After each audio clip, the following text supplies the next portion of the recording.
Anyway, this is a poem. I wrote a song. I wrote a fucking song, dude. Oh, yes. About Ned. Oh my God. Okay, ready? 3, 2, 1, go.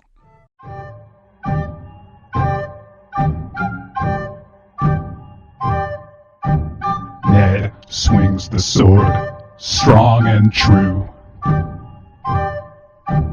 Bran learns what the brave must do. Dire wolves, found cute but wild. Ned lets his kids adopt each child. But he never touched his wife. He never touched his wife. Ned seeks truth, outsmarts the king. Danger's near. Sansa's panicking. Quits his job to do what's right. Then Jaime stabs him out of spite. But he never touched his wife. He never touched his wife. He never touched his wife. He didn't touch his wife. Ned's locked low in a dark pit. Varys drops by for a bit. He tells him lies can save the day. But Ned just sighs and fades away. Though he bends to spare his name, Joffrey, he just kills him just the same. But oh my God, I probably should have faded it out a little better there. Yeah.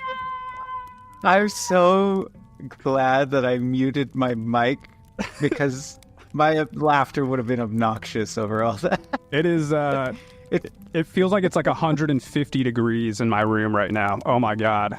Anyway, welcome back to the podcast. Yay. Bring it, yeah, energy, people. Yeah. Yeah. We haven't done this in, it feels like it's been like 3 weeks, but I'm pretty sure it's only been like 2? I don't know.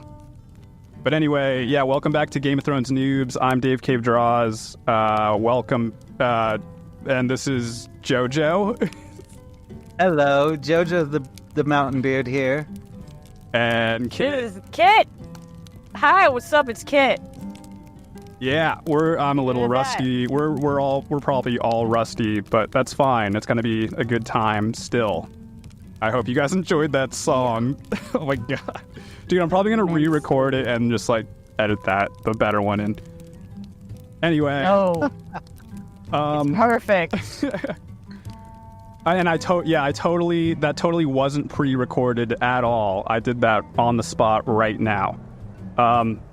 Yep. All right, let me talk about now. what this podcast is real quick. We might as well get that out of the way. I'm the Game of Thrones noob. I've never seen Game of Thrones before. We're going to be watching episode 9, and we're going to be talking about each and every scene for this episode. So it's going to be like totally all spoilers. Heads up. Hopefully if you've been watching, hopefully this isn't the first Game of Thrones noobs podcast you've been watching. Hopefully you've already seen Game of Thrones. That would probably make it a better watching experience. I don't know. Sometimes, like when I listen to podcasts like this, I'll like listen to the podcast and it'll make me want to like rewatch like the Star Trek episode or whatever they were talking about. I'm like, oh, I never noticed that before. So I guarantee we're going to point out stuff in this episode you just didn't even notice the first time. So Yeah. And hopefully with a more fun, hopefully it's fun, you know? I don't know. A more funny attitude. Bantery. Yeah, we're going to be winning. And another thing that's cool is like, I mean, a lot of times we'll watch these shows, like just any show, right? And you want to talk to somebody about it, right? Or you want to like, you have opinions about it, but you have nobody to tell them to. So that's why I created this podcast. But yeah. So go ahead, JoJo. What were you saying? Oh no, I was just gonna say I don't have any opinions. I just know facts. Facts, son. Yeah, I have opinions. Most of them are wrong. I do have opinions. You know what? Mine are wrong. I wanna recant my statement. Mine are all facts too. So I will. They're gonna be all facts. Okay. I'm all alone. You know, every time, even if I say a fact that's wrong, whenever I say it, it just becomes right. So they go back. Yeah. The fabric of time and space is ripped open. Everything rearranges itself. And if you go back and watch the episode now, it'll be different because I said it was. Wow. Right. Yep. All right. So it's like Thanos with the glove, except it's oh my god, dude. More awesome. You know, if I had that reality, I think it's the reality one that like changes reality, right? When he snaps it, I would totally use it to like change episodes of stuff. You could like rewatch the same shows and they'll be slightly different every time you rewatch them. That's awesome. Yeah. Might be like throwing it into an AI. You'd virtually be in that. That's crazy to think about. Wow. Bringing in the reality. I definitely didn't do that with my song earlier. All right, so yeah, is that cool? That's everyone in the chat, all 20 of you watching this. Are we cool? It's gonna be spoiled. Mm-hmm. All right, so episode 9. It's called. Oh, I don't have my notes open. Like a noob. See, Game of Thrones noob. It's called Baelor. Which I didn't know what it was a reference to until the very end of the episode. Oh, yes. How'd you guys like this episode? Thumbs up. Thumbs. Can you expand? Middle ways, sideways, upside down. My heartstrings were pulled. This is my favorite episode of the entire season. I will say that. Yeah. I mean, but everything you say is correct. Yeah, it's a very. I don't know. I feel like the energy level for each episode, and I'm not talking about our podcast, I'm talking about the show, Game of Thrones. I feel like the energy level for all of the episodes, the last few episodes leading up to this one has been a lot lower. And this one hit differently. There's a lot of good stuff in this. It's not just the ending, but there's like multiple things that happen that are just like, oh, that's cool. And we'll get into it. Let me hold on. And we're gonna do the Realm Report again. Ooh, why not? Oh wow, it's back. What I haven't done in the last episodes is say what it is. This is where we just I talk about things or happenings in the world around the time that this episode was originally aired. I don't know if I said that correctly. I mean, and also, by the way, I just will say I'm not going to be editing as much anymore. These podcasts, they take a long time to edit, but I probably will. There's still going to be a little cutting out here and there, but yeah, it's going to be, I don't know. All right, movies. Yeah, fun fact, we actually have a fourth podcaster. Unless we can get 1 million subscribers right now, right here, watch the video, send it to your friends, send it to your family, send it to people you don't like, and give us those likes. 1 million likes, guys. That's what we're aiming for. Come on. Yeah, I mean, here's those tasty likes. So we can immediately get just money to. I don't even care. I don't even want to make money at this point. I would just like give all the money to like an editor. Like if I were to make money, like I just don't want to. Even if this podcast blew up and got like millions of views, I mean, we'd probably be making decent money at that point. But I wouldn't want to like. I still wouldn't care if I had to edit it. I wouldn't want to do it. Like even if it was successful, editing is the worst, dude. It's just the most soul-crushing process ever. All right, anyway, Game of Thrones Season 1, Episode 9, Baelor, first aired on June 12th, 2011. And the movies that came out around that time are the same as last time. X-Men First Class, Super 8, Green Lantern, Cars 2, and Bad Teacher. What up, bad teacher? Did you guys see Super 8? Yes. Nope. I did. Steven Spielberg, right? No, I think it was like him and J.J. Abrams, if I... Oh, that's correct. correctly. Let me see. J.J. Abrams used to be like an okay director. He's pretty good. He did Cloverfield. I think that's it. Cloverfield. I really like that movie with T.J. Miller, the comedian that he used to be funny, and I guess he did some not cool stuff, and nobody likes him anymore. But yeah, that movie was cool. Did you guys see Cloverfield? I did. I did not see Clover. Oh, go ahead, JoJo. Oh no, you go ahead. I did not see Cloverfield. However, now hold on. Did Cloverfield come out at the same time that this episode of Game of Thrones came out, and hence why we're doing the Realm Report? No. We're talking... Super 8 did. Oh. So Super 8 did, J.J. Abrams directed Super 8, and then I just remembered that he directed Cloverfield, and so now I'd rather talk about Cloverfield. Okay. That can't... All right, we don't have to talk about it, though. Let's continue, though. We're... Okay.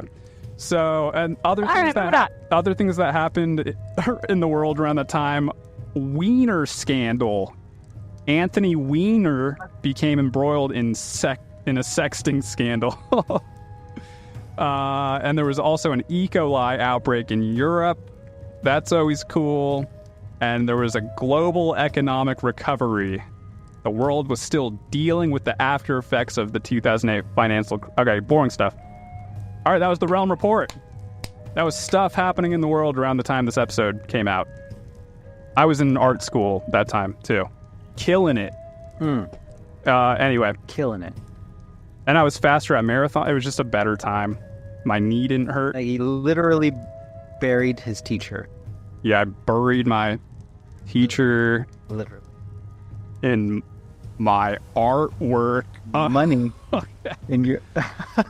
Oh, gosh. All right, let's recap what's happened in this show so far. Or what happened in the last episode. King Rob is dead. Fucking dead. Ned has been thrown into prison for treason. And Joffrey is king. Syrio, the dancing teacher, is also dead, presumably. I hope he's alive. I don't actually know if he's dead, but I'm assuming he died. And Sansa begs for her father's mercy. And then also, Daenerys is ruffling some feathers in the Dothraki land.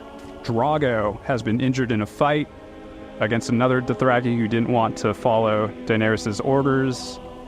I mean, he was in the last episode. He's like barely injured, but it escalates this episode, to put it lightly. Rob is riding to King's Landing with a large army. I can't believe this all happened the last episode. It feels like, anyway. Yeah, he's Rob, Little Rob, not King Rob. He's dead. Little Rob is riding to King's Landing with a large army, hoping to save his father and sisters, but everyone is telling him it's a bad idea. Or are they? I don't know. Maybe they're not. I don't think that's correct. I think they're supporting him, but they're like, it's also kind of not a good idea. Tyrion finally reunites with Tywin, but is in trouble with some goat men. Wait, yeah, okay. Jaime still moves with an army of 30,000 towards River Run and the Eyrie. God, I am tongue-tied. The White Walker activities have begun at the White Wall. Jon fought off one of them, and they are unsure of what will happen next. It doesn't look good, though. And then that is the recap. Did I miss anything? Bran stuff? I don't think so. All right. All right, let's kick it off. Episode 9, Baelor, or Baelor. Baelor? This is a long one. Bailar. This is a long one, guys. Bailar. So, okay. Right. Oh my God, this first scene 1. It's like 500 words.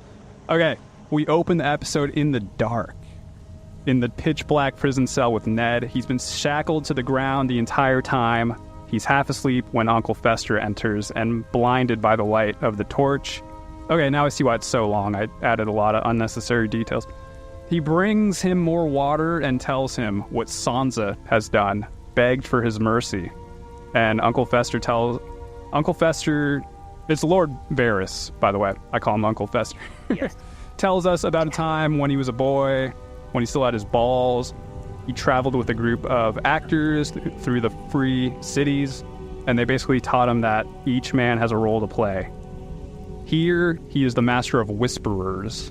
His role is to be sly and obsequious. What does that mean? Do you guys know what obsequious means? Good word. I do not know. Kit, you're the word master. Kit knows everything. No, I'm not. Kit, she told me what obsequious meant before the episode, so can you repeat what? No, I'm just... Yeah. Repeat what you were. No, I'm kidding. All right. Is... Oh, shut up. Yep, we don't care anymore. So it basically means obedient. Oh, I wrote it down. I wrote it in my notes. So obsequious means obedient to an excessive degree. That sounds like... That's exactly what I was going to say, Yes. actually. Kit told me to write that down, so... Yep. All right. He says he's a good actor, basically, and then Ned asks if he can free him from this pit. And Fester's like, I can, but I won't, because he's no hero. And Ned just laughs. And then why doesn't he free him? And then he asks what he wants. No stories, no riddles. Just fucking tell him, dude. And Fester says peace. Then lets him know Robb is marching south. Little Robb is marching south with a huge but not so huge army. Ned is like, he's just a boy. And Fester then says Cersei knows that Lord Stannis has the best claim to the throne. Ned agrees, but he doesn't want to serve under Cersei, even though it would mean he'd get to live. And Fester's like, look, dude, you have to tell your son to turn back home. Yeah, seriously. With his army friends. Tell your son to turn back with his army. And you need to tell Joffrey he's the king. That's all he wants. He just wants you to tell him he's king. That's it. And all will be good. And Cersei will probably just send you to the Night Watch with your bastard-ass son. And Ned is like, do you think I give a shit about living? You think I'll trade my honor for a few more years? And just as a side note, Uncle Fester is like holding his torch like super close to Ned's head this entire time. It looks like it's like he is. It's like right next to his face. And then, but all he can say is, what a pity. What about your daughter? And then leaves. And then in the next scene, we're on the outskirts of a huge fortified bridge. Oh yeah, this is I like this. Walder Frey's bridge. And Robb shoots down a raven carrying a message. It's a birthday message from Walder Frey to his grandniece Walda. They all have the Wald in their names. Likely some kind of code message to the Lannisters. They're standing at it's like a large bridge, basically, with like 2 towers. And Theon is like, just march up on them. They can't stop us. The Freys own this bridge, and they have for 600 years. And Cat tells Robb that within that time, they've never not collected a toll. Some of Walder's men approach them, only 2 of them, and Robb and Cat discuss who will go with them. They think if Robb went, they'd just throw him in a pit like they did Ned, or worse. So Cat volunteers, saying she's known Walder since she was a little girl. And then I have one more, and then we'll talk. Cat stands before Walder in the next scene. The cat guy... Oh yeah, he looks like the cat guy from the Harry Potter movies. Oh yeah! From, yeah, I don't know. A squib. Yeah, I don't know. Maybe they're the same. I wasn't sure if they're the same actor. I didn't check, but they look very similar. He's like, oh, save whatever crap you're about to tell me. Your boy is too scared to see me himself. And then some of Walder's men try to talk some sense into Walder. He's clearly like a grumpy old man, basically. There's a lot of other people in this room too at this time. They kind of, by the way, they give off the vibes of like the McPoyles from It's Always Sunny in Philadelphia. Like it's that vibe, right? Absolutely, yeah. And okay, Yep. so it's just like inbred people they drink a lot of milk or whatever, wear togas. No, some of Walder's. Okay, I already said that. He tells Kat to come forward and he gives her a gross, loud kiss on her hand. And then Kat wants to talk in private. Walder tells his men to leave. Not just the men, though. There are children and women in there, too. And they are all wearing weird hats. Oh, I forgot. I wrote these notes, by the way, like 2 weeks ago. So, kind of like reliving the episode. Like, anyway, as they leave, Walder points out one of the girls. Oh, yeah, there's like a girl sitting on his lap, and she's got to be like 12. And then he creepily says to Kat, "See that? Her honey's all mine." And then he licks his lips. And then Kat is like, "Cool, dude, whatever." And they finally get down to brass tacks. Walder asks why she's here, and she wants him to open the gates for Rob, basically. Walder's like, "Look, I know I swore an oath to Ned, but I also swore an oath to, like, the Lannisters and everybody else. And I mean, they're going to kill your son. They're powerful enough to kill your son and his 20,000 men, or however many he thinks he has." And he goes on to say that if he was smart, he'd just hand her and Rob right over to the Lannisters. Oh, wait, okay. He goes on to say if he himself was smart. Okay, yeah. He's basically like, I should just hand you over to the Lannisters. Like, why would I even mess with you guys? And Kat is like, why don't you then? And then Walder is like, why should I care about anybody? I have my 12-year-old. Anyway, that's the end of chapter 1. Do you guys have anything to say about those scenes? Yes. First of all, I didn't know until your summary that the whole crux of the conflict of crossing over the bridge was that it was a toll bridge. I didn't know. Okay. You know how, what's his name? Is it Walden? Walder. Yeah. You know how Walder, he leans over, he grabs Katniss's hand, and then he proceeds to give the wettest, grossest kiss on her hand. Guys, I don't know if you noticed, but the sound effect for that kiss was added in post. Damn. It did not match. Yeah, dude, like I was looking at his lips and those sound effects, those like wet, juicy, gross sound effects, they did not match his lips. Walder Frey ASMR.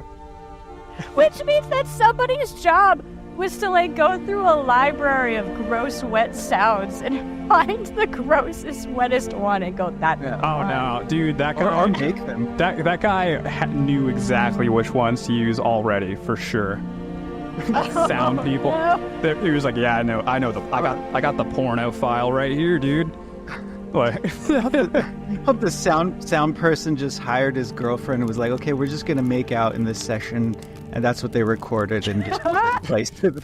or no, he's like, "I'm gonna need 7 women hired, and you're gonna have to record them making out." It's the process. It's part of the process. 7 women from the 7 kingdoms, or how about 8? Because then he could say he made the 8, Right. or something like that. And then what about Ned's talking to Varys, and he doesn't want to free him, or whatever. Yeah, Yes, Varys. No, you go, Jojo. Your turn. Oh, okay. Well, I was just gonna say, Varys says a few things that are like pretty pointedly his character, and he's like, "I was an actor, and I learned my craft, and I studied it well." And then Ned, he kind of mirrors that, and he's like, "Well, you were an actor, you learned their craft well, but I was a soldier. I lived with soldiers, and I learned how to die a long time ago." But that's important because it as we, get to the end, it'll be a more poignant point. But Ned, ultimately, he's going to have to make a choice between loyalty and love. Or honor. Honor and duty and love, I think. So I have a question for you. Do you think Ned... I'm not even talking about the end of the episode. I'm talking up to this point. Do you think Ned is doing the honorable thing? Taking the honorable path? By doing what? By saying he's not gonna... Just the way... All the choices he's made leading up to where he's leading... that have led to where he is now. I feel like this is a question that should be posited at the end of the episode, just because I want to talk about the things that he has done and the things that he'll do in this episode that are important to that question. All right. Well, that sounds fair. Sure. I'll hold my tongue too. I'm sure we probably both have the same sentiments, but yeah. You know what? I'm not going to hold my tongue. I'm going to say my opinion. I think he's doing everything out of revenge, not out of honor. I don't think he's an honorable man. All right. That's my hot take, guys. If we had commenters, I'm sure they would have something.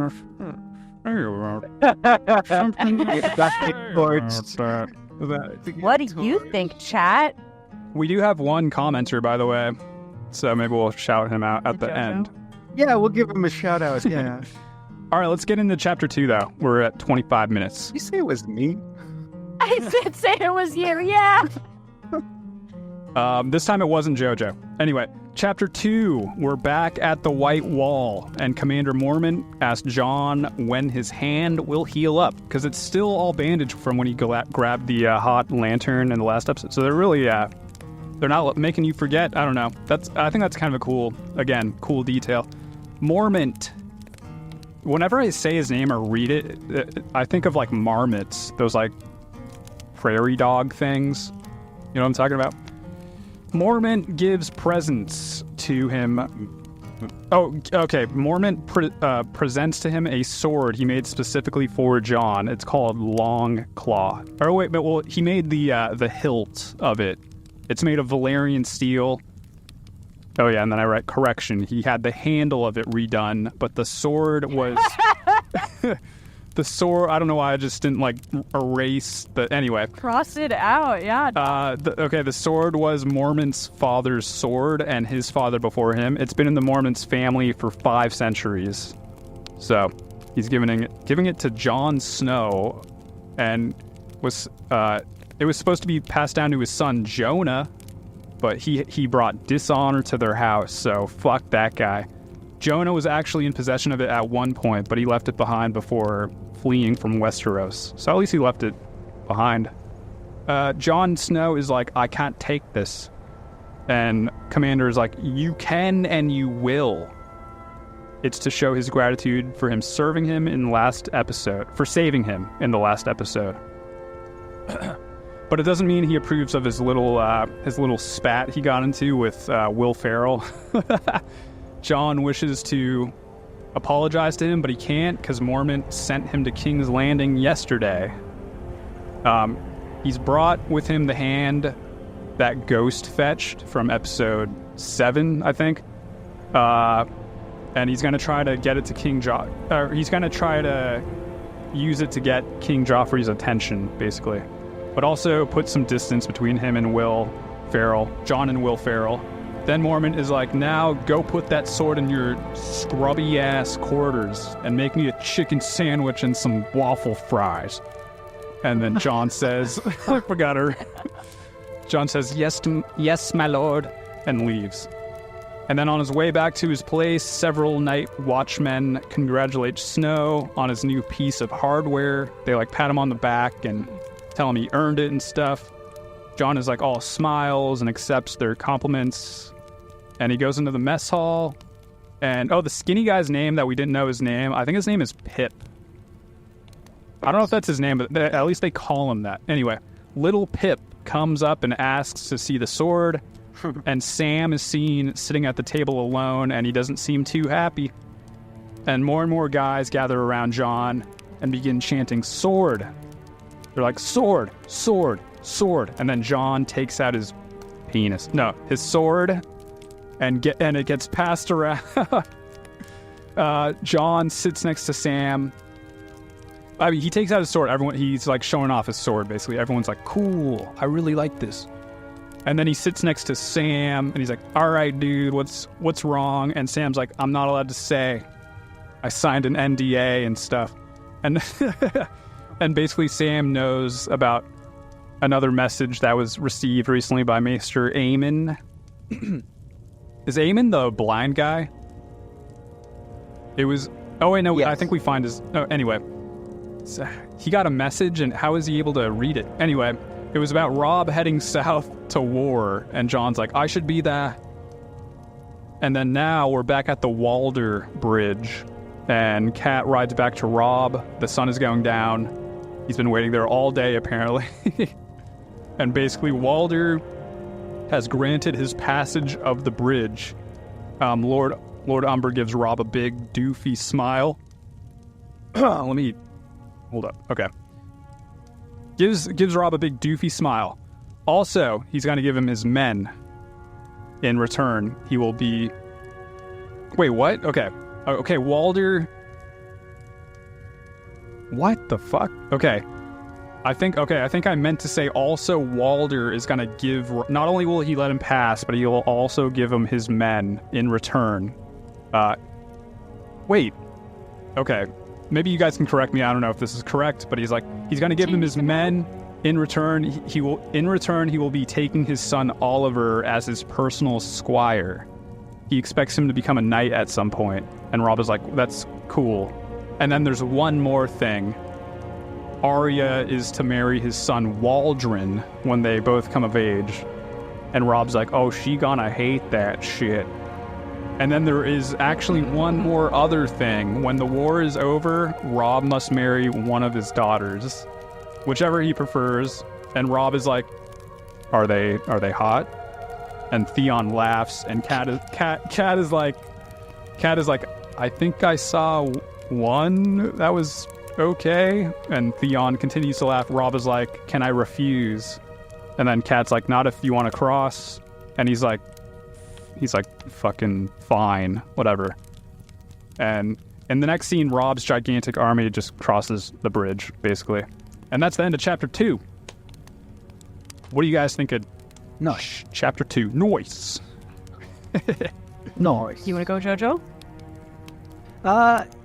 Yeah, I think we get to see a little bit of the dynamics at the White Wall whenever John comes back in with his sword and some of his friends are cheering him, but then you have a couple of the Night's Watchmen off on the table just looking at them, kind of detesting and jealous. So not everybody is celebrating in that moment. Oh, I didn't notice that. Whoa. And then, yeah, I think. You know what I wrote for this scene?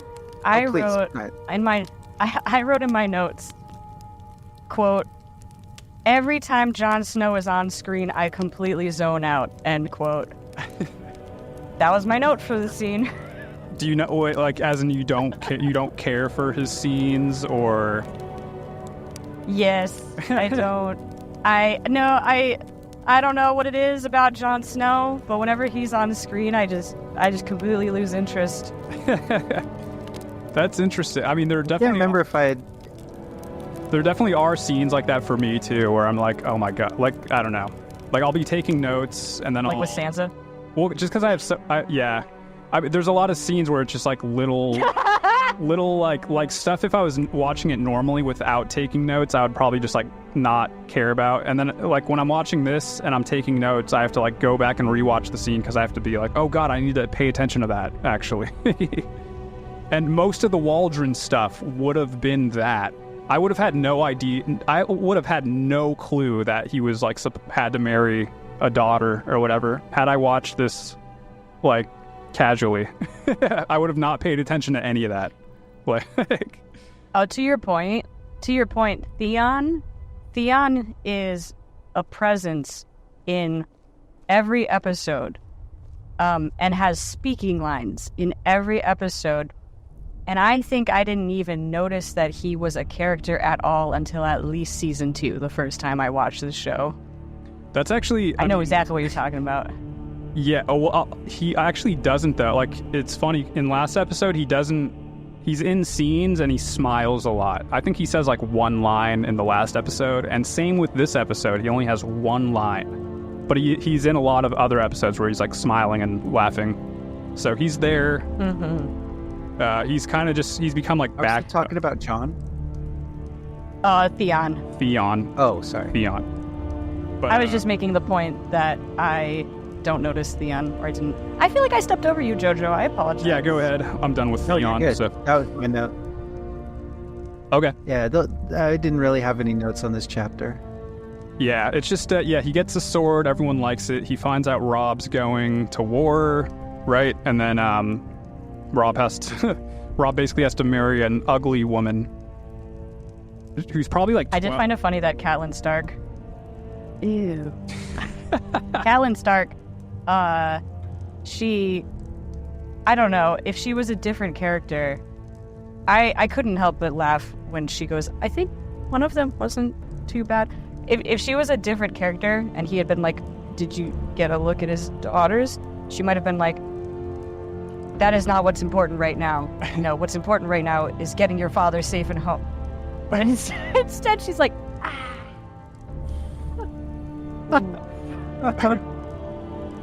True. This scene did feel kind of like somebody else wrote it, maybe. It did feel like slightly a different style than the rest of the show has been so far. But whatever, I won't go into detail about that. It's boring. Let's move on to chapter 3. Back at the White Wall, John talks to Blind Guy, who is cutting some meat, and he's gonna assist him because he's a steward. As they continue on with their task, Blind Guy engages in some small talk. I think this is Maester Aemon, right? Yes. I've never known this guy's name, ever. Okay. He asked John why the men of the Night Watch... He's like, why don't the men of the Night Watch take up any wives or children? And which I thought it was a funny question, because I thought it was like in their oath that they can't... It's like, we took an oath, dumbass. But anyway... And it's so they will not... John says no, and the blind guy is like, because they're all gay. Haha. No. It's so they will not love. Love is the death of duty. And then he... Love is the death of duty. And then he asks... I just wanted to make sure I hit that word.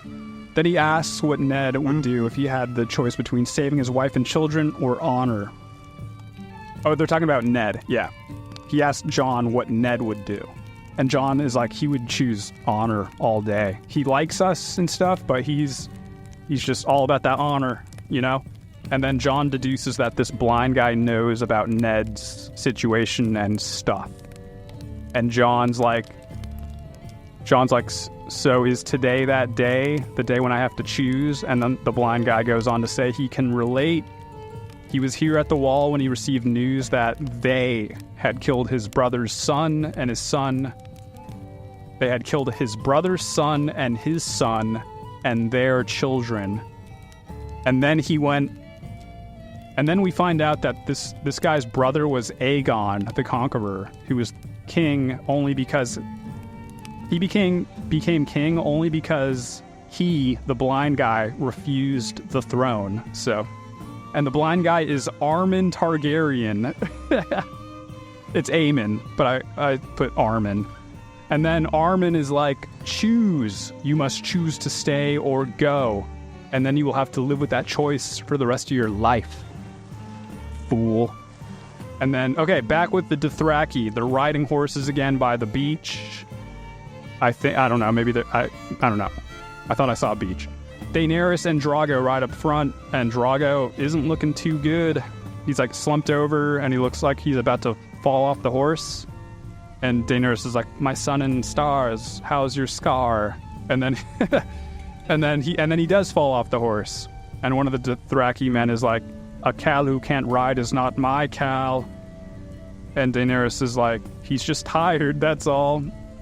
Yeah, he's so tired he fell off his horse. And she's basically like, well, we're going to camp here. We're going to set up camp. But the guy is insubordinate, and he won't listen to anything Daenerys tells him to do. She wants him to get the witch doctor, but he won't. And it's only when she tells him that Cal will hear about this, and then he goes and gets her. God, my writing in my notes sucks this time around. By the way, this guy she's talking to has a very similar wound on his shoulder to like Drago's. It's like a cut. It's like an open cut, kind of like his. And anyway, I just thought that was kind of funny. I mean, it's not fun. It's just a fact. Anyway, now we're back at Tywin's Nazi camp.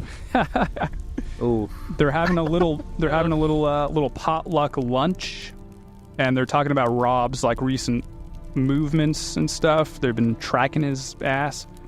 They know he and his army have crossed the bridge, and then Tyrion sits down to join them. They start talking about the Goats people tribe. Tywin hopes he isn't like wasting good steel on them because they're gonna fight with him. And then also Shaga has requested, remember Shaga of Dolph Lundgren? Shaga, son of Dolph Lundgren, has requested 2 heavy battle axes. And basically they're making like all these like crazy like weapon requests and stuff. And then Tywin tells Tyrion that basically him and his Goats people will be in the front lines. And Tyrion describes some barbaric happenings that happened between Shaga and some of his tribesmen last night, which resulted in a man getting murdered and someone else demanding like blood money or something. And he's basically saying these Goats people are insane and they aren't very good fighters. I don't know if I don't know if that's implied, but I wrote it. And if he's sent to the front line, he's probably gonna die. And Tywin is like, hey, I don't make the rules, dude. And then Tyrion leaves. But before that, he has to like climb down his chair, which is like, it's like 10 feet for him. So he's like, anyway. Do you notice that he like jumps down from the chair? No, I'm just cool. He does, then he kind of disappears under the table. Yeah. All right, and then anyway, Tyrion goes to another tent where Bronn and a prostitute are. Tyrion asks where he got her from, and Bronn's like, I stole her from some ginger knight guy. And then Tyrion gives him the news that they're going to be in the front lines tomorrow, or like the vanguard, as they call it. Bronn is just like, oh, that sucks. And he leaves to find his own prostitute. And then Tyrion starts talking to the one standing in front of him, asks her name. Her name is Shay. And she sounds like Gal Gadot when she talks, like, Wonder Woman. And she's like, all right, dude, are we just going to talk about names all day, or are we going to get down to business? And then Tyrion is basically just like, I just want to watch like Total Recall. I want you to watch Total Recall with me because I'm probably going to die. And Shay is like, okay, but wait, the new one or the old one? And Tyrion is like, the new one isn't that bad. You can tell they put a lot of this work into the designs and stuff. And also you'll be safe and I'll give you like $20. And she's like, hell yeah, $20. And she takes her clothes off and she picks up a binder full of Magic the Gathering cards on the table behind her. And she's like, I want these too. There's totally, if you look on the desk behind her when she's talking, there's totally like a Magic the Gathering binder. Anyway, that's the end of chapter 3. Cool. What'd you guys think of that chapter? So just to recount, we got the... I have some... Just to say what happened in case you guys forgot or anybody forgot. So Jon finds out that the blind guy is a Targaryen basically, and he's related to Aegon, and Drago is not looking good. And then, Tyrion is going to go to war, basically, and probably going to die. All right. That's chapter 3. I like Peter, what's his name? Maester Aemon, played by Peter Vaughn. I think that's how he says his last name. But he's so good at emoting, despite him, being blind and actually blind and not, I guess just giving guidance to, okay, this direction or whatever. Like he's blind to real life, right? Yeah. Oh, okay. So I was just like, wow, that guy's like performance is just really good for delivering the lines and everything. But I think he touches on the notions and the motifs that we talked about in the past. Like he says, love is the death of duty, and he makes the whole point about John making a choice and then relating that back to Ned and saying like, oh, Ned must be one man in 10,000 if. And there's something that you said in the notes. You said John says that he'd choose honor. It's actually John says that he would make the right choice. He didn't say he'd make the honor. He would choose honor and I think that's really relevant to the story. But yeah, I do like this dialogue and I do like this interaction a lot. That's what when people ask why I'm single, I'm like, I choose honor over love. Use that same excuse. Duty to my art. Yes, I like drawing my Tifa. passion is my love. I will draw Tifa 5,000 times. All right, and then, Tyrion hooks up with Wonder Woman, so that's pretty cool. Mm-hmm. I liked the game they played. Oh, you guys want to play that game? We can guess things about each other. Well, we haven't gotten to that. Give me some drinks. It's in chapter 5. Let's get some. Okay, we're on chapter 3. Oh, yes. Oh, my bad. Jumping the gun there. Yeah. What the hell, dude? I don't know. Not too much happened. He just meets her. Soon. He just meets. And then all right. Are we good to move on to? Oh wait. Yeah. Okay. Are we good to move on to chapter 4? I just one last thing. Go. Did you mention that? You did. You mentioned that the blind man is a Targaryen. Yeah, he was supposed to be Does Daenerys king know and about stuff. him? Sorry, I talked over you. Can you say that again? Do you think Daenerys knows that there's another Targaryen out there? Oh, I don't know. Maybe. I put zero thought into that question. So that is a good question. What kind of Jojo? You're the Game of Thrones lore guy. The only Targaryens that we've seen, or I guess anybody can be a Targaryen since this blind man revealed himself. So I don't know, but we've seen Daenerys. We've seen Daenerys' brother. I've already forgotten his name, and the blind man. Oh God, isn't it? It's like a V. It starts with a V, right? Vishkar. Viserys? Yes. Yes. Okay, has it been said? So, has anyone said that they're the last ones? Like, has she been like? That's I'm the my last... question. I can't remember. So. That's exactly what I wanted to ask. Where are the rest of them? I think young Viserys is of the mind that he is the last dragon. I think he might have said it to that one prostitute or the handmaid that he was with in the tub. Right. I think, but it might just have been implied. I can't remember though. Plus, like, what happened to his their word house? is not to. You can't really take anything he says seriously, I guess. Right. Too. So. All right. I understand that the Mad King got slaughtered, and actually, now that I'm thinking about it, the blind man Targaryen mentioned his siblings getting slaughtered too. But so King Robert had them killed. Is that the whole family? Was it just Daenerys that was the whole family. And whoa. Yeah, so I guess I'm confused as far as your question goes, but I know that during the rebellion, King Robert comes to King's Landing, and Jaime stabs the Mad King. But then when Robb comes into King's Landing, he has all of the other Targaryens killed and the children and everything. And that's kind of creates a fracture in between Ned and Robert's dynamic or their friendship. Ah. Yeah, I guess that answers my question. And then, real quick, is House of Dragon, that other show, is that like a prequel to Game of Thrones? Then. Yes. Yeah. Because that's Yes. about That is a takes- prequel. it's about the Targaryens, right? Or Right. It takes place 300 years before Game of Thrones, I believe. right Yeah. on. 300. All right, chapter 4. It's fun. Chapter 4. All right, we're back in Dothraki world. They've set up camp. Daenerys sits by Drogo's side. He's not looking too good. Probably doesn't even know she's like there. He's like sweating profusely and muttering like some gibberish. He's like staring at the ceiling. Jonah enters. Also that one hot handmaiden is there too. We never learn her name, by the way. And then Jonah looks at Drogo's wound and is like, dude, he's gonna die tonight. We have to leave now. There's a port in Ass High.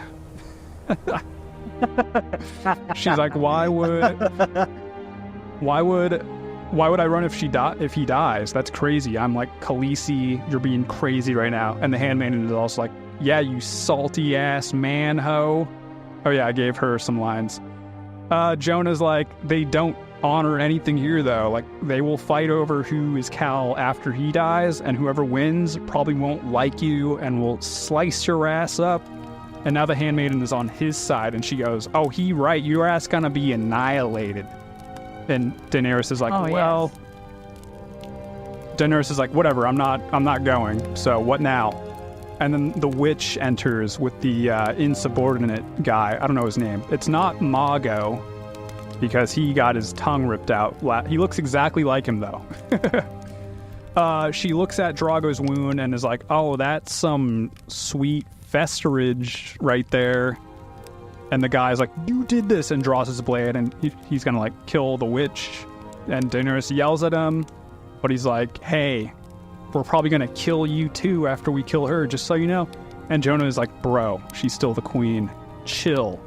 And he's like, fine, but after he dies, you die too. And now the handmaiden is on his side, and she's like, oh snap, he got yo ass. And Daenerys is like, I'm a dragon though. And the guy leaves. Daenerys tells Jonah to wear. Daenerys tells Jonah to like put his. He's like, you should probably put some armor on tonight. And he's like, yeah, you're probably right. Whatever. He says something like that. And the handmaiden is like, I was just kidding, by the way. We're cool, right? And then that's that scene. And then Jonah leaves, and the witch lady is still there. I think everyone forgot she was still there. And she's like, so anyway, pretty sure he's gonna die. All I can do is ease his passing. And Daenerys is like, use your like witch magic. Like, come on, you're a witch. And she's like, well, I could, but death is like probably the better option. And then Daenerys is like, I don't care, just do it. And then I'll give you as much gold as you want. But the witch says it's not about the money, it's blood magic. And then tells the handmaiden to bring her Drogo's horse.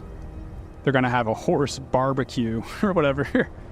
And then, okay, several men return with Drogo's horse. They have to like cut a hole in the side of the tent to bring it inside. By the way, the tent looks a lot bigger inside than it does on the outside. Like when they show it, like it's definitely a bigger room than like what it can anyway. I agree with you. I also noticed that. Yeah. And then they have to cut a hole. Okay.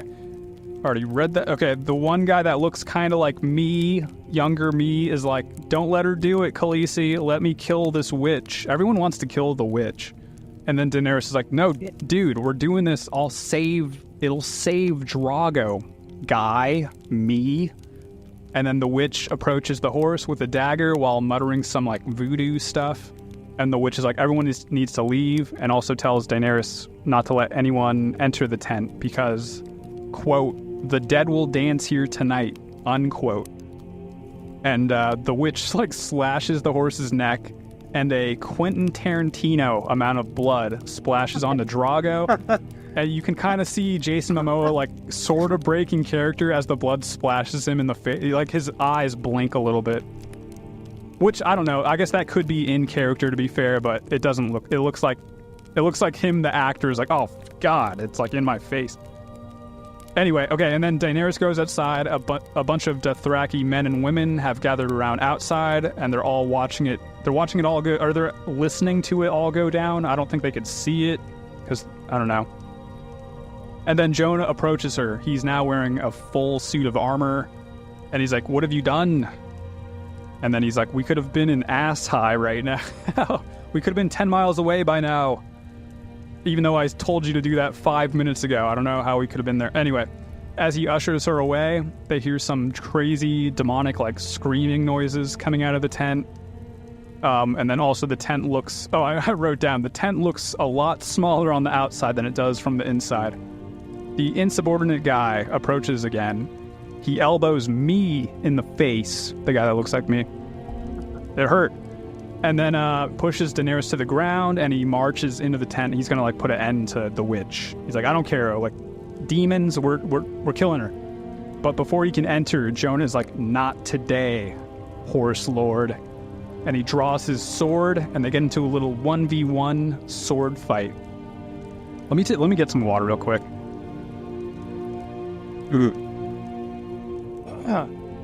All right. Okay. All right, Jonah. Okay, they get in a little 1v1 sword fight. Jonah gets a little cut on his face, like instantly, but it's just a small, kind of like the one Tyrion got from Shaga. The horse lord guy does a like Brad Pitt from Troy like heavy slash on him. Did you guys ever see that movie? And yes. He knocks him to the ground. He does that little like jump and slam hit. Knocks Jonah to the ground, but he lets him get back on his feet. It seems like he like lets him get back on his feet. So he could have killed him. Yeah. And they square, which is, cool, whatever, honorable guy. They square up again. The guy goes for a slash to Jonah's side, but his armor stops the blade, and Jonah is able to land a slash to the horse lord's face, and he dead. Oof. And I also like the sound effect it makes when he hits him in the face. It's more like a bat hitting. It's not like a slash. It's like a bat hits him in the face, which I thought was an interesting choice. But also, I wasn't sure if he was dead at first. I was like, it could have just been like a mouth wound or something, like in Fight Club where he like misses his brain when he shoots himself. Anyway, he's dead. Jonah rushes over to Daenerys, who is now in labor, but me tells Jonah that he... Oh, wait, okay. The guy that looks like me tells Jonah that the witch wants the baby. I wrote wish. Okay. The wish wants the baby. Okay, let me start over. But me tells Jonah that the witch wants the baby, and he just carries her into the tent without hesitating. So not only is she gonna kill the horse, also her baby. And that's the end of chapter 4. All right. Do you guys have any thoughts? It's all Dothraki stuff. I'm sorry, I can't help thinking about that last sentence in baby talk. But me tells Jonah that the wish wants the baby. Okay. That wish. I'm always going to think of witches as wishes now. Yo, that wish over there. Oh. We really haven't focused on Daenerys and Jorah and Drogo that much this season. I think they have a lot of interesting things happen to them. It just kind of like, is it overshadowed by all the other story content, or is it just kind of secondary? Yeah, I think it's definitely like it's definitely like secondary. Sorry, go ahead. Oh, I think for my part, it's just it's very, very, very well executed, but not much to talk about because it's pretty straightforward. So I find myself not having a lot of notes because it's all Daenerys. She's going through tremendous character growth, but and she's killing it. Oh, she's doing a great job. But I don't know. I don't have much to say about it. I enjoy her performance. It feels like the bulk of importance is laid upon the Starks, and you have these other characters that are, giving some points of interest to the story. But I think that's like one of the things I really love about Game of Thrones is how the story can shift from one character and to another. And, you know, that's why I kind of pointed out Daenerys is like, well, she's secondary right now, but there's still good story behind it. Great story. Yeah, normally I'd be like, Yeah. okay, you just It's a lot of spoiled, momentum. spoiled stuff, but I already know. So, but it does become more about her, right? Like she kind of becomes like one of the main characters going for. Definitely at the end of like episode 10, for sure. She's like, okay, there's some serious shit going on with Daenerys now that they're probably going to focus on in episode or season 2. Well, it's funny because as a main character, I don't know what that exactly means with this series, because I think everybody has a same level of importance at a certain point. True. I think part of the problem for me is also that I have seen the show before, and if I hadn't, I would be like, oh, I wonder what's going to happen to her. Oh, I have all these predictions. Where's this going to go? You know, who's going to end up where? Who's going to be alive? Who's going to end up on the throne? And she would be a particular point of interest because she's so literally far removed geographically from everybody else. There's so much to think about. But I know what happens.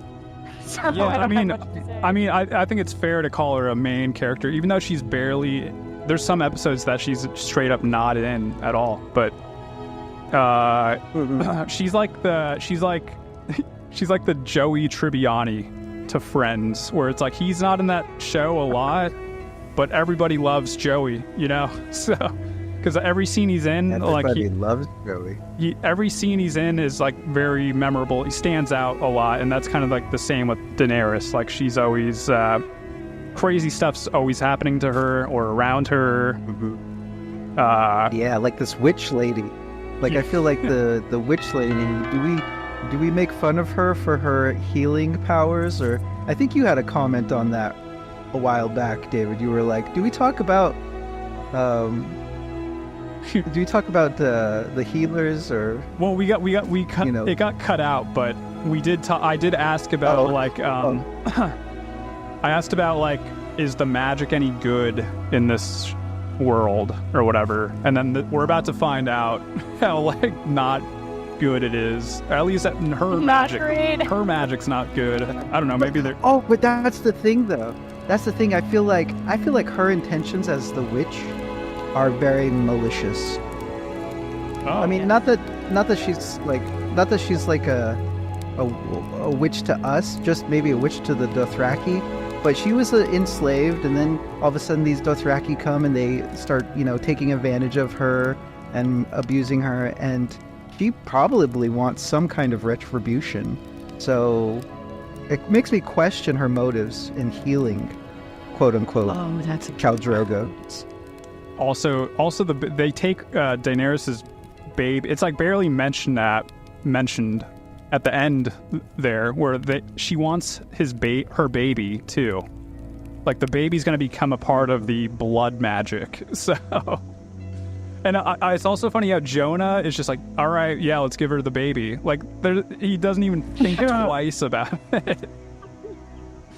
Yeah. Well, I think from his perspective, she's going into labor, and he's already worried about her safety, and he feels that this is an unsafe place to be, and they need to flee. And now she's going into labor, and his number one job is to protect her. She is in no state to travel, so I think for him it's like, all right, well, we can't go anywhere because you're going into labor. The only way to ensure your protection is if Khal Drogo survives. So this baby's a goner. Like, that's what we gotta do. It's what we gotta do, dog. Oh, I guess that's I don't know. It makes me kind of question Jorah too, though, because wasn't he revealed that he was working for Varys or something in one of the Sure episodes seems earlier? like it. Oh, that. Or he got a letter and a King Robert. Oh, you know pardoned what? him. That's a good point. I mean, it's revealed. Well, he got pardoned. That's all that was revealed. That's right. So, That's right. just to But why would put he the be facts pardoned out if there. he was exiled, though? It's like, and then Ned had told Varys, whatever machinations you have around killing this girl Daenerys, call them off. And so Jorah, kind of in the middle of that, I think. I could be wrong. I can't remember exactly, but I'm pretty sure it was either King Robb or Ned that said something about Jorah getting pardoned. Like, one of them definitely mentioned his name before. But anyway. But yeah, I don't know. Yeah. That was a thing for that episode where it was we're like, was he meant to assassinate Daenerys or whatever?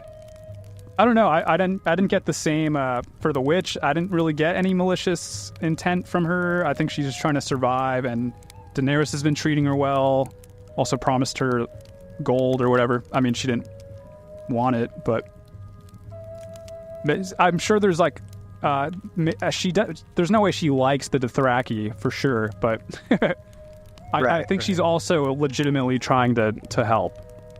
I don't know. I don't think there's a malicious. That does make it comical. Thinking that she's really trying, and then he just ends up dying. Yeah, well, I think the magic just sucks. I think that it's just like the technology is not there to do what they want, but she's trying, and she's trying her hardest. Damn it. Right. Yeah. She's like, we gotta give lobotomies to save them. Let's do it. That's what works. That's what modern science says works. But yeah, it doesn't really end up well for her. But yeah, I think there's also, I can't remember, but I think Jonah, in the way the sword fighting goes down, I'm pretty sure there was some foreshadowing for because the guy used a curved blade. They talked about blades in like episode 2 or 3, and he's like, this blade is meant for fighting. This other one's not good against armor or whatever.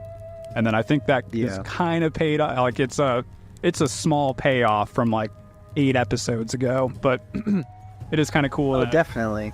It is kind of cool. Yeah, and I like that. All right, chapter 5.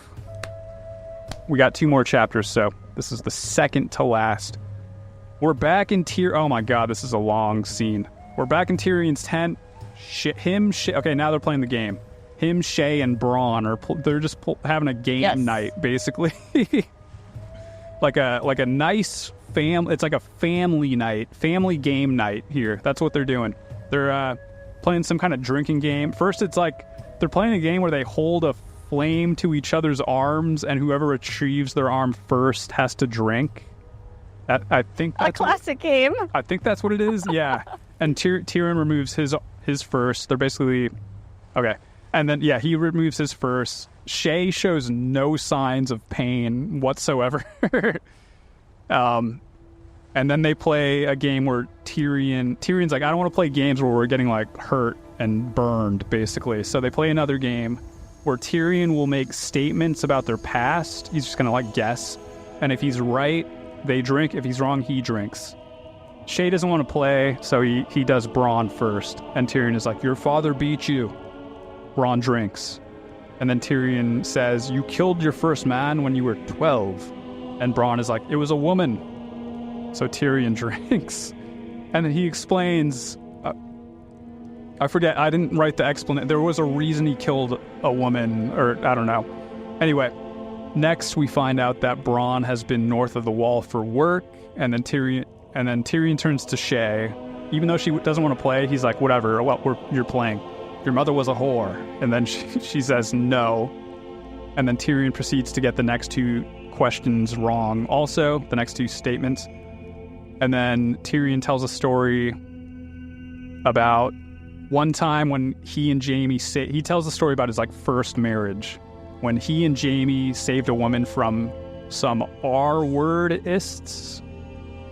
They were out riding one night when he was 16, and they heard a scream.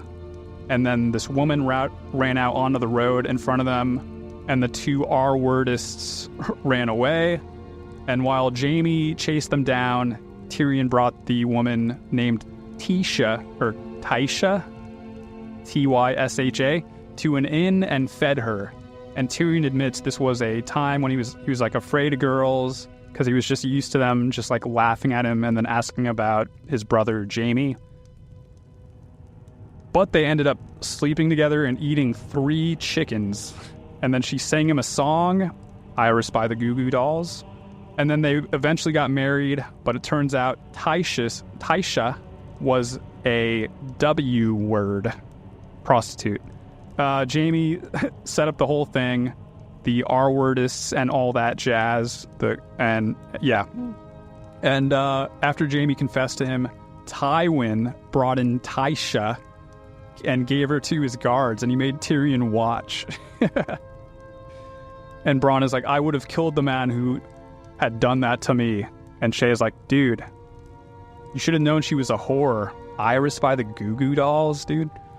And then Shay crawls on top of Tyrion, and Bronn's like, whoa, dude, time to hit the dusty trail, and he leaves. And then they have, like, sweaty butt sex. Oh, shit. Okay, in the next scene, the morning, in the morning, a battalion of guards ride out from the camp. We don't know where they're going yet. It's just flavor. I don't know. Bronn wakes up. Tyrion is like, hey, we're going to war. Like, get your ass up. And Tyrion puts on his little cute suit of armor, steps outside the tent, and he almost gets ran over, like, immediately by several horses. Bronn catches up to him, and he's like, just stay low. Which I don't know. He doesn't mean that as a joke, but it's totally it's a joke. And then Tyrion's like, really, dude? Stay low? And then Tyrion meets up with the goat people, and he gives them a pep talk. And then, yeah, it's a good pep talk. Honestly, it's like the scene in Lord of the Rings when Aragorn is like, whatever, I forget what he says. But anyway, they all start chanting, half man, half man. And then he finally says, to battle, and they all start running. So are they like are they going to run like 50 miles to the battlefield? Like, what's going on here? And then, okay, Tyrion... I get... Tyrion nearly gets... okay, so they run past him.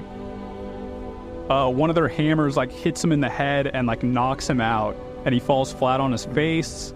They're on the spot, and he never goes to battle, basically. Some of them run over him. Like, he gets stepped on, but they look like the softest steps ever. Like, I don't know. Yeah. Anyway, in the next scene, we're at the aftermath of the battle. It's like a grass field. It's littered with, like, bodies of dead men. They all have, like, arrows and shit in them. Lots of dead men. Hundreds of dead people. Tyrion is still passed out. I was a little confused at first. I was like, they dragged him all the way? Like, he was in Tywin's camp when he got knocked out. He's on, like, a little cart. I still don't know why they put him, like, I don't know. Why'd they bring him out there? He wakes up. Bronn is like, you're a shitty warrior, dude. And Tyrion's like, but I'm alive, though.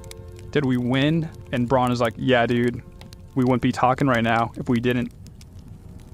And then he's like, yeah, dude. We wouldn't be talking if we didn't win, dumbass. And then the tribesmen did pretty well, too. And at the moment, they're going around killing any of the fallen men who are, like, still alive in various brutal ways. Like, one guy is like, I don't know, he's like cutting a guy's face. I don't know what he's doing. It's not up the throat. He's like doing something to a guy's face that doesn't look like it feels good. And then the others are like taking turns hitting a guy with a hammer. And then Tywin approaches Tyrion and is like, the scouts were wrong. There were only 2,000, not 20. But Robb wasn't there. He's with the other 18,000 men. So, anyway. Yeah, that's the end of Chapter 5. What did you guys think? I feel like I had a brain. I just want to clarify. Sorry, go. I was under the impression, because you kept asking why they dragged Tyrion that whole way. I was under the impression that... Okay, what's the name? The guy with the double axe and his crew? Oh, what are those guys called? The Hillman tribe. Yeah, the Hillman tribe. Shaga. Shaga. I thought they had established...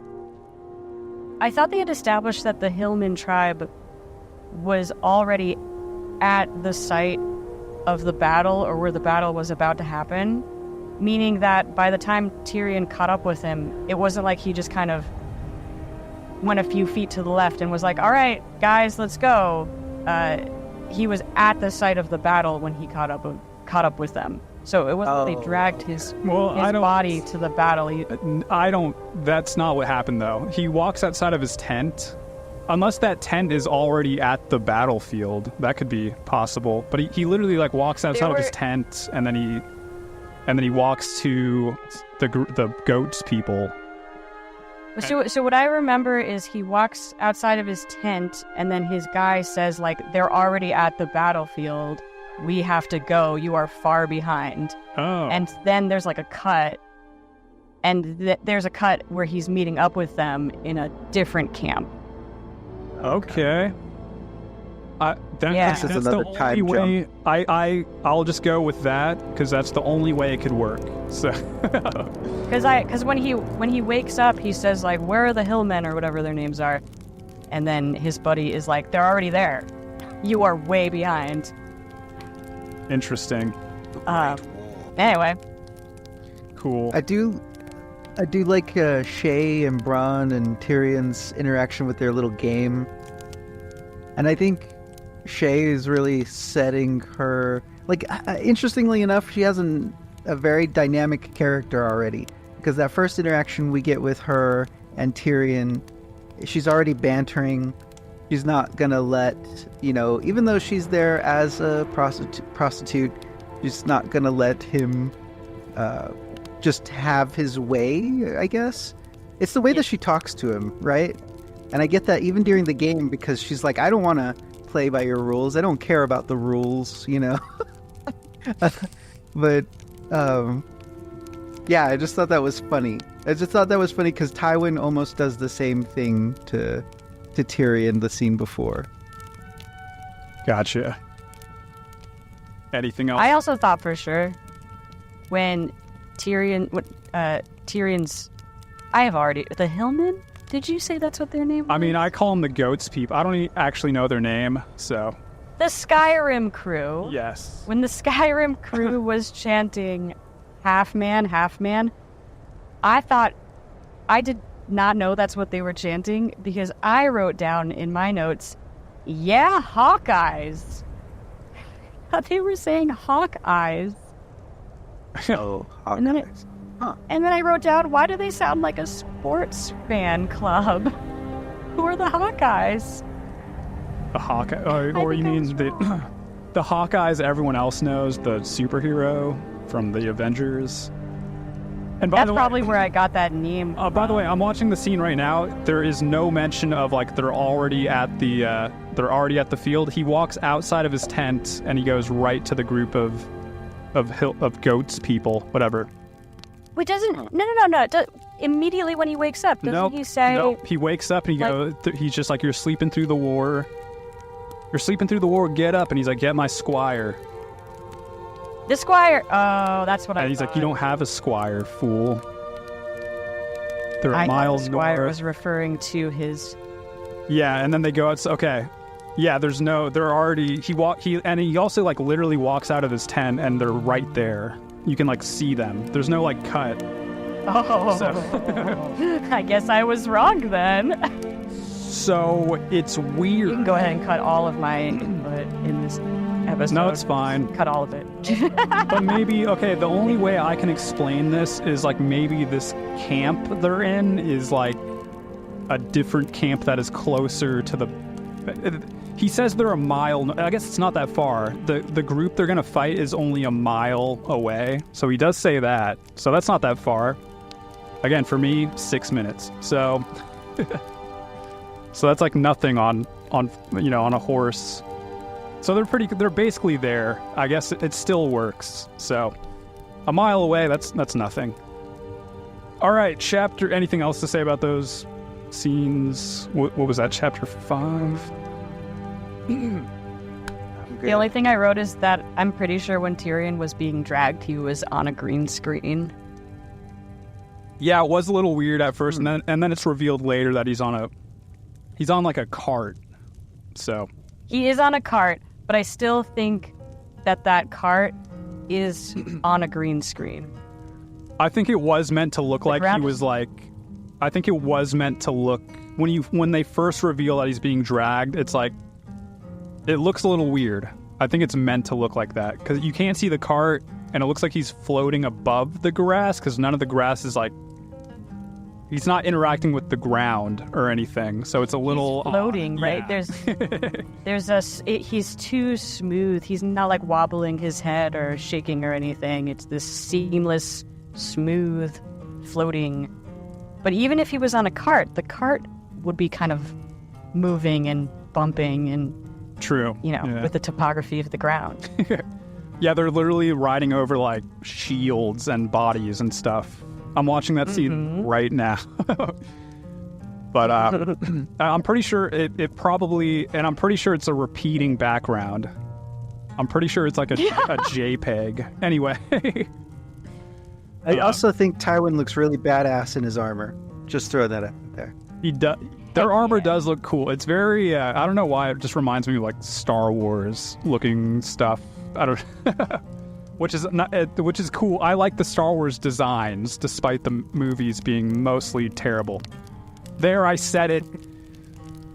I think a lot of people would agree. I think there's a podcast.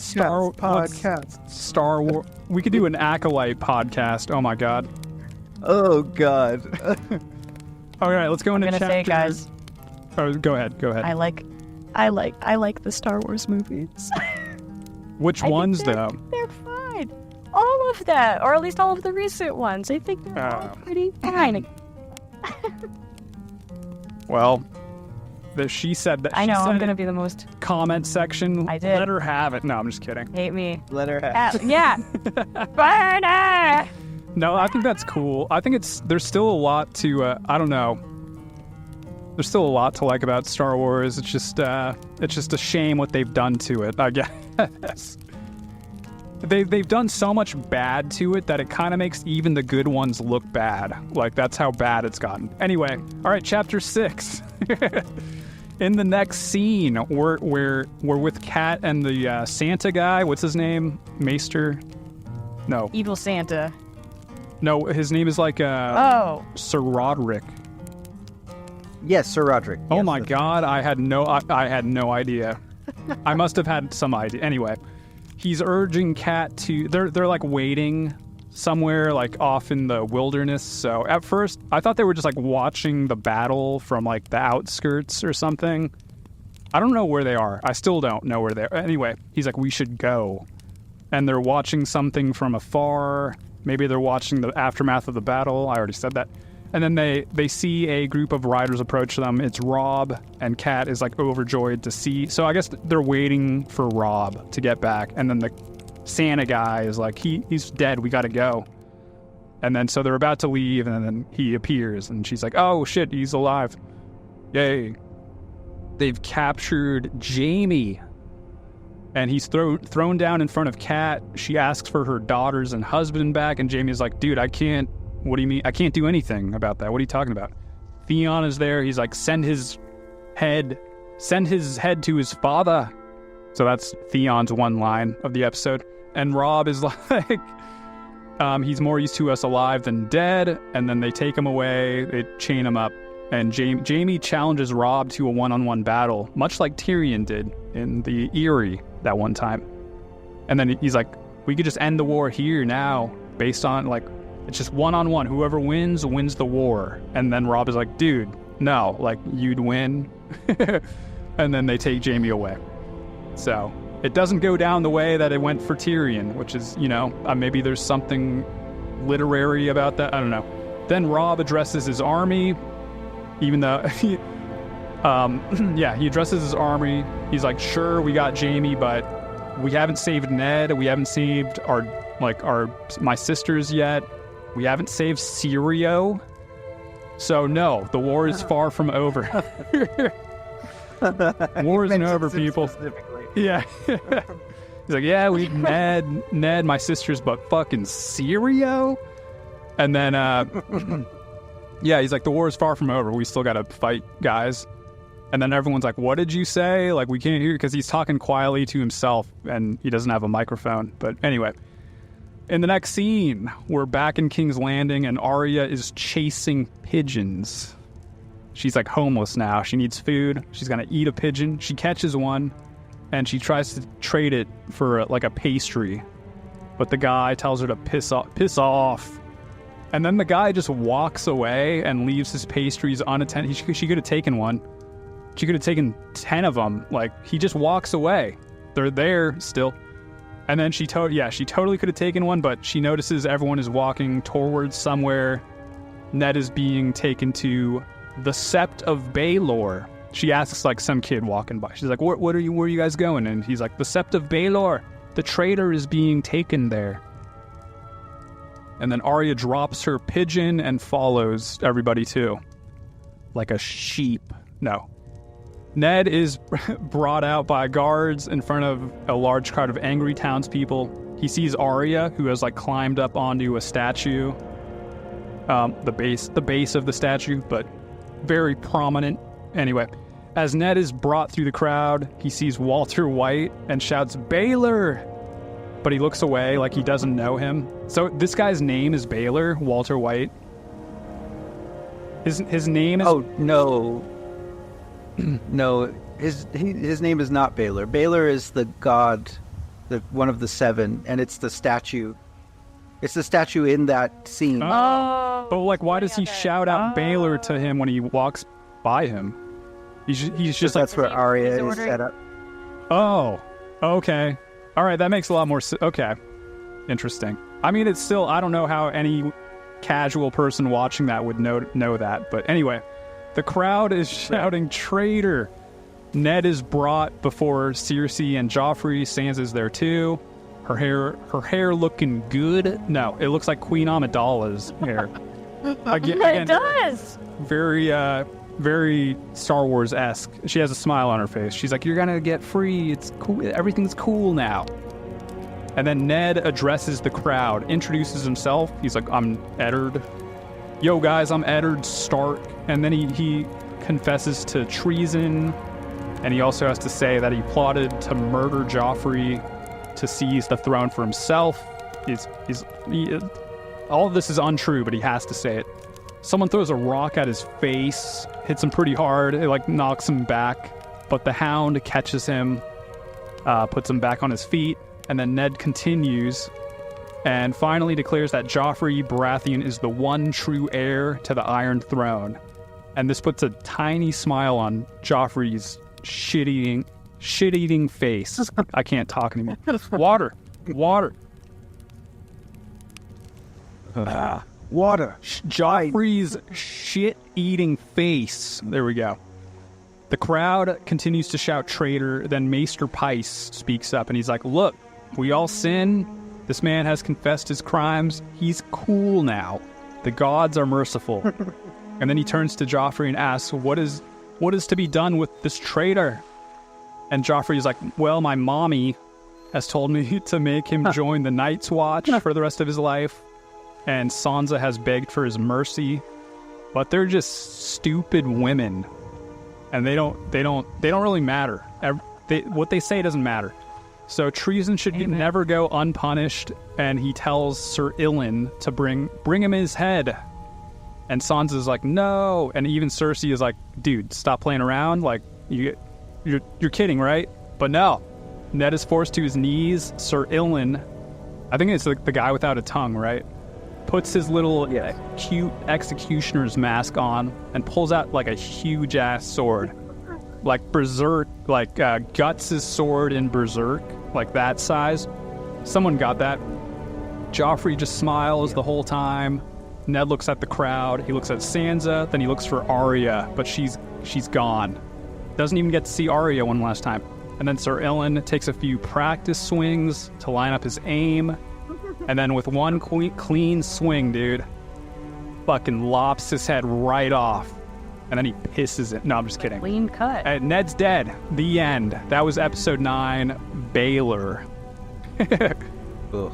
Dun, dun, dun, dun. Fun fun little tidbit with that giant sword. That is actually ice. That was Ned Stark's house sword. So it's the sword he uses to chop off the head of the Night Watchman at the beginning. Oh, hope they cleaned it. No, I'm just kidding. It's his massive sword that's made of Valyrian steel. Did they have it like... Oh, okay, I guess he would bring it along with him when he went there. I guess, yeah. I was like, did they like specifically like send out for it? But yeah. Interesting. Yeah, so Ned, who has, been pretty much the main character of the show, is dead. Pretty, I wasn't that surprised, honestly, because, I don't know, because it was Sean Bean, and I think from the first episode, I was like, he's probably going to die. It's Sean Bean, so part of me was notorious for dying. Part of me wasn't that surprised, but it still is like like a oh shit kind of moment, like, yeah. And I'll just recap the episode real quick. So Robb and his army have crossed the bridge. They got in a little battle with Tywin. He lost, but he captured Jaime, but he lost 2,000 men. And he's also promised to marry one of Walder Frey's daughters, who may or may not be hot. Probably not. Tyrion survived the battle because he was unconscious the whole time. Bronn survived too. Drogo is pretty much going to die, but with the help of the witch doctor's blood magic, maybe he'll live. And then Ned has been executed. Cool. All right, what do you guys have to say about that chapter? Well, in this... was I mistaken? Oh, go ahead. no, you can go. Okay. All right, I'll go. That's good. Okay. I'll just say this real quick. I might have been mistaken because I've been wrong about many things, but I was under the impression when you said that Robb Stark lost, I was under the impression that the plan the whole time was to go and get Jaime Lannister and get out, accepting that 2,000 of his men are going to probably be slaughtered along the way. Wait, what? Was I wrong about that? Wait, say that again. Sorry, I was distracted. No worries. Okay, so when you were describing the battle that happened, the one with Robb Stark, please tell me if I'm getting a name wrong, where he captured Jaime Lannister and brought him back, you said he lost the battle, but he got Jaime Lannister. I thought that was the whole plan. The whole plan was, it was essentially a suicide mission for 2,000 of his men to like go in there and quickly get Jaime Lannister and get out. Oh yeah, maybe. He separates his army. He strategically lets the Lannister go in one of the scenes in one of the episodes before. He's because they're in the tent, they're talking war, and then that guy comes in and there's like, he was a spy, he was counting. He's like, how many did you get up to? And there's like, 20,000 or more. And he's like, okay, let him go. And that other guy's like, why are you letting him go? But it was a tactful maneuver. So that way he could send 2,000 people to the area where Tywin would be and, have that part of the army navigate that way. But then he would go to the Eyrie and meet up with Jaime, because Jaime's already fighting the people at the Eyrie and the Riverlands. And so he's going to utilize his 20 or 18,000 and the army and the castle and just pivot to destroy the 30,000 people that Jaime had and capture Jaime Lannister. Right. I don't think he actually Pretty smart. I don't think he meant for them the 2,000 men to die, because he is like, I've sent 2,000 men to their death. And but yeah, I mean... but I thought that was a statement lamenting the choice he made, that he knew he was sending them to their death the whole time, and he felt guilt. I mean, I'm sure I'm sure that he didn't hope they would lose, but maybe it was just like an understanding that they were probably going to die, or I don't know. I don't think it was like explicitly stated, like, you guys are going to die. Sorry, go that way. You 2,000 men, you don't matter. You're going to go, you're the diversion. You're all going to die. Just FYI, but you still have to do it. Sorry. I don't think that's what he said to them, but And I don't think they. I also think he feels knew. bad about it too. I think it was a sneaky plan. But yeah, it was definitely the plan for him to like create a diversion so he could. I don't know, but I don't think any of that's ever stated before. It's just like we find out about it like this episode. So it's like I guess he was going after Jamie this whole time. Like I don't know. It definitely wasn't stated before this episode. Right. Next topic. Next topic. I got Let's all go. of that. Next topic. We've got this stuff out of the way. Let's Right. let's go to the next topic. Okay.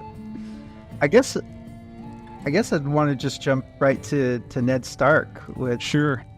him, and he's being sentenced, and like what was the argument before was that he had to say that what's his name, little kid was the king.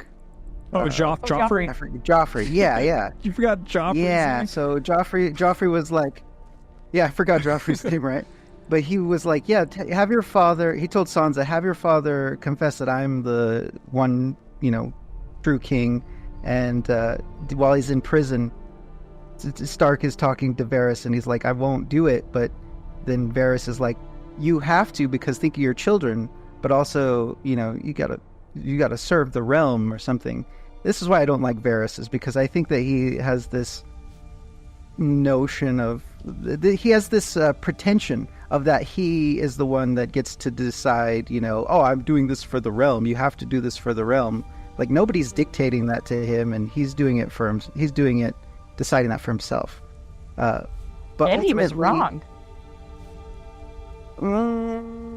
Maybe. But yeah, I think that's one of the beautiful things about this particular scene is seeing Ned Stark then change from being that, dutiful, honorable person where all of a sudden Stannis is the one that's supposed to be the crown head, but he wants to save his children. He wants to save the people, because Arya and Sansa are still going to be there. And so he's doing it for them in relation to claiming that Joffrey is now the king, because he doesn't want to put them in danger at this point. So it goes back to what Maester Aemon was saying about choosing Varys. duty or love. Oh, were you talking that whole time? Oh no. Just go. Say what you were gonna say. Yeah. Good. He ended, so continue. Sorry, I don't. My bad. Didn't Lord Varys? Varys is. Wait, hold on. Who's Littlefinger? What's his name? Oh God. Peter Baelish. Yes. Okay. Varys is the bald guy then, yeah? The eunuch? Yeah. Okay, I was unsure. Okay, it doesn't matter. Listen, what does matter is that when Ned Stark gets executed, Oh no. starts panicking. Wait, can you repeat or that? like right before he repeat gets what you just said, because Varys- can you not? Okay, can you repeat that whole sentence, because it Oh, yeah, of got course. cut off a little bit. So Yeah, sure. When it is announced, when Joffrey announces that Lord Stark is going to be executed, Lord Varys in the background is one of the many people who starts panicking and running over to Joffrey to try to convince him not to do it. oh yeah, even Cersei. That's Cersei why I said he was wrong. I don't think anyone could have predicted that Joffrey was gonna like just on the spot be like, well, too bad, he dies anyway. Like that's the shock of that scene. Even Cersei is like, dude, we didn't. Even Cersei's like, don't do this. Like, this is not what we discussed, yo. And he doesn't even. He's just laughing the whole time. He's just like, it's happening. I get to watch a man's head get cut off. Ha! Like, yeah. It's I crazy. think that's why Joffrey ends up being detestable at this point, as a character. Even above, like, I don't know, Cersei at this point was pretty bad, but Joffrey is, like, now the worst. Oh, for sure. Joffrey's always been kind of like the worst, I feel. I mean, Cersei, true, yeah, she's bad.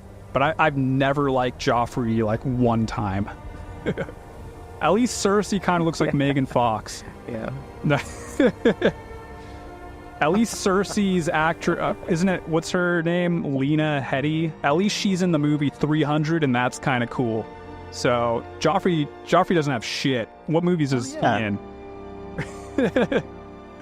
Well, I think he took a break. I think he took a break from acting after Game of Thrones because his mental health took a pretty big hit because he was detested by the fan base, and by he I do mean just because of the role he played, not because of anything he did outside of Game of Thrones.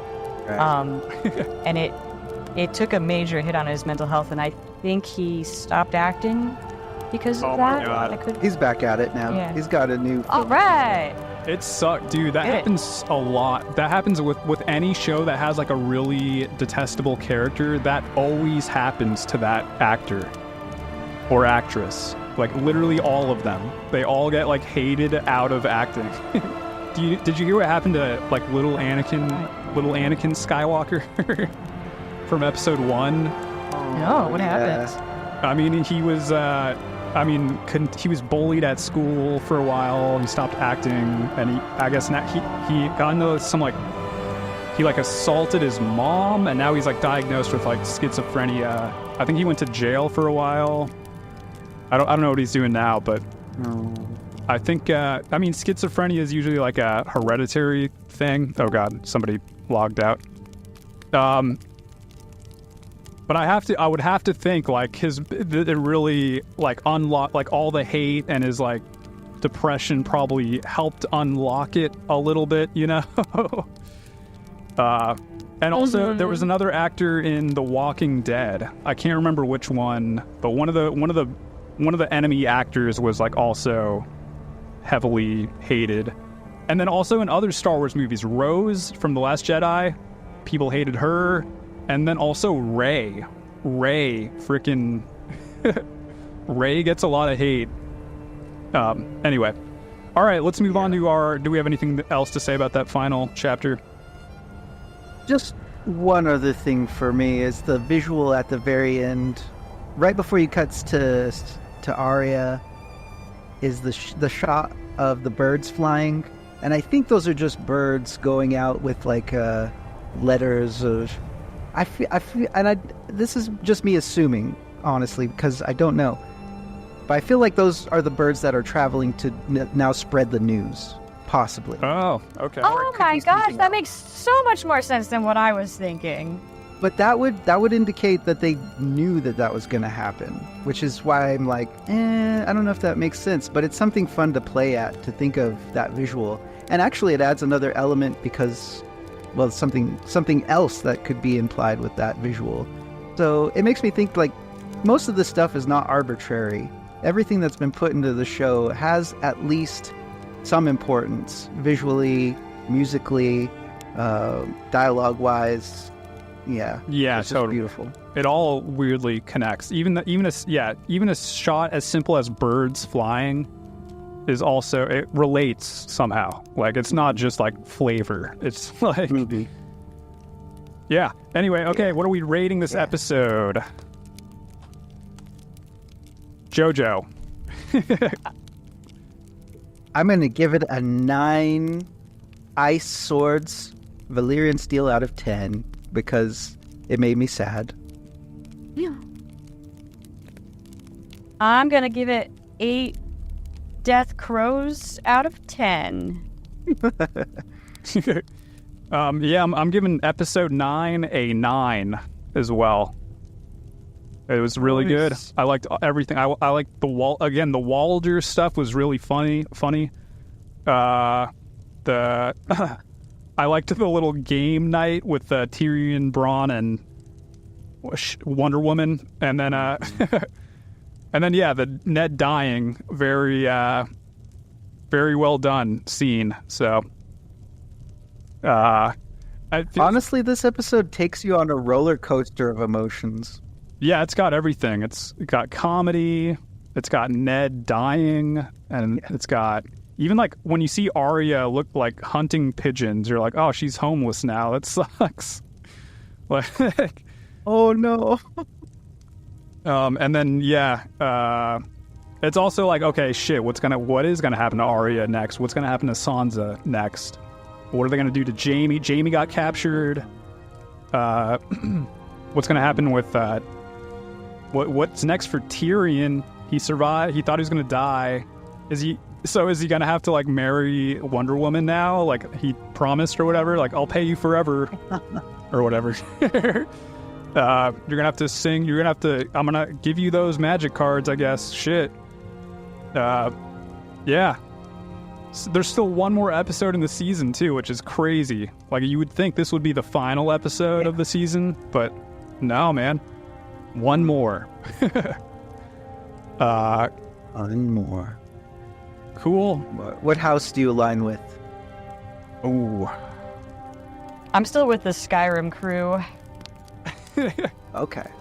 They're the only ones having fun. I just want to have fun. I'm gonna go House Stark for Ned. I'm going House fucking Lannister, dude. He took out the terrorist warlord. They did the right thing. But also House Stark, I think. Or I don't know. Maybe I like all the houses, like the Mormonts. He had a pretty cool fight scene. Yeah. I didn't really care for Daenerys this episode, so maybe she's like last place. And then what else? I liked Daenerys a lot better when she didn't talk as much. I will say that. Well, I think she's not making she's making rash decisions right now. So. Oh, I know. I'm not. Her decisions are fine. It's just like I don't know. Yeah. But what else? And then the Theon was there too, laughing at Rob in the face. Do we feel bad for Jaime at all, or no? No, not me. Not You know what? really. Even like when I remember watching this series at the beginning, as soon as he pushed Bran out the window, I was like, I do not like you. Oh yeah, he did do that. That's how I stayed with that character. I forgot. Throughout the entire series. I keep forgetting about the Bran and that kicked off all of this, which is crazy. Kind of. I guess the Lannister stuff was already kind of like in the works. It felt kind of like they were going to overthrow Robb at some point anyway. But yeah. But maybe Ned would have been saved, or maybe if Ned was never invited to, maybe it's all King Robb's fault. His dumbass. He invited Ned there and then Possibly. And can we talk about? We were going to talk about Ned's. Weren't we going to talk about like Ned's decision, Motivation, or whatever, something like that? Do you think he's an honorable man? Yeah, I will say yes. Yeah, I'm gonna say yes as well. Just based on the little things we had put together. Well, like his story arc. I'm gonna say no. His story arc is like he does everything honorable, and it still gets him nowhere. Kind of like he keeps like failing. He like failed upwards and then downwards again. So it's like he's like the only person in this entire show that actually did the right thing, like pretty much every time. And then he got screwed over because of it, kind of. Why is he not honorable? Like literally everything he did was like for honor and loyalty. It's a weak argument. You guys could probably talk me out of it.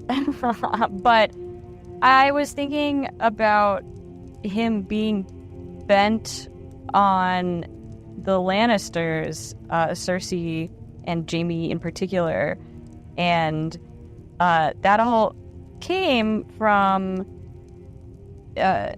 them pushing his son out of a window, which I'm not defending that. It's terrible. But he goes on this quest to like strip them of their title, of their like power and their connections, and he's going to like reveal who the rightful heir is. And I guess my question is he really trying to reveal who the... Yeah? Well, he doesn't do that intentionally, because remember his friend and mentor was killed, which then set everything in motion. Oh, I So forgot it's about by that. coincidence. It's kind of by coincidence or circumstance that he runs into that information and then ends up trying to leverage it over the queen. But he goes to Cersei and he says, "Hey, you need to leave because King Robert's going to kill you once I tell him that Joffrey's not his son." And so he's doing what he knows is honorable by telling her, but it is in fact a miscalculation on his point because everyone else in King's Landing is ambitious and cutthroat, and Cersei's ambition and motivation is different from his, so she's gonna use that against Ned. And just be like, "You were honest with me. I don't have to be honest with you, and now you're dead." Yeah, he's just... I don't think I have good opinions this episode, guys. I think my opinions are quite bad. It's a detailed show. It's easy to... I totally forgot Jamie even pushed Bran out the fucking window. But, but yeah, Ned's just that's so fun. I was just gonna say he's a stoner from California in New York now. He doesn't know how to deal with these uppity city people. He's just trying to, he's a hippie. Nah, sorry. Go ahead. What were you gonna say? Oh boy. Oh no, I was just gonna say I think that's one of the fun things about the show is that it's written so well that you get invested into these other story points. You kind of forget about the other things that have occurred. Like you just said, oh, I forgot about Jamie pushing Brandon Stark out of the window, because it becomes kind of a subplot point. It's not even really that important at this point because people are dying and crazy things are happening. Reminds me of the show Seinfeld, where that exact thing, it's like a small detail in the beginning of the episode, kind of like somehow comes back around in the end in a big way. So, George R.R. Martin ripped off Seinfeld. Yeah. We're saying it here. All right, we're going to end the episode on that. Don't forget to... oh, sorry.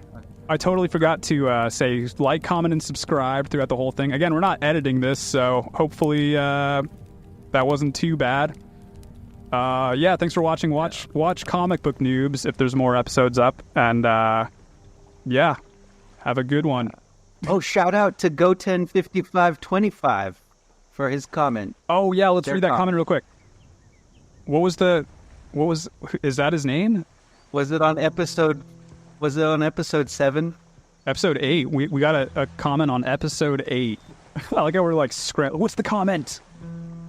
Episode 8 is to come to King's Landing, and Mugziel, he's a watcher of my stream. So we asked last episode like what fantasy elements there are in the show, and he mentioned like the dragon skulls are also the dragon skulls underneath the castle or whatever are another fantastical thing. So dragons do exist. Oh, I keep forgetting dragons do exist then. That is like the proof, right? Unless those are like plaster. They do exist. Yeah. I don't think it's in dispute whether or not dragons existed in this world. I think that's established. I know, but I forgot. So. But it's probably not well known to the peasants of the world though, because we still have that little motif of people saying things and then it's counterintuitive, like Tyrion and his knowledge versus the experience of a night watchman or oh god, right, like yeah, that kind of so yeah, thank you for that comment, Mugziel, and yeah, we'll see you guys next time. Thanks, Mug. Listen to this Taylor Swift song I wrote. God damn it, I fucked that up. All right, bye. Bye.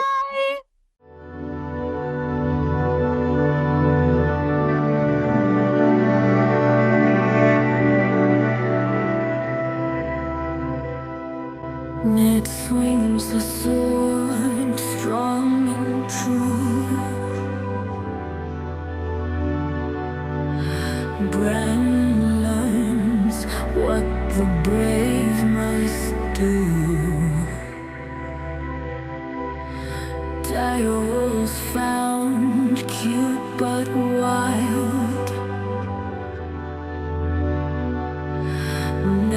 lets his kids adopt each child, but he never touched his wife.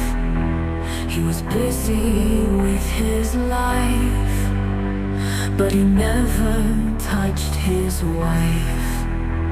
He was busy with his life.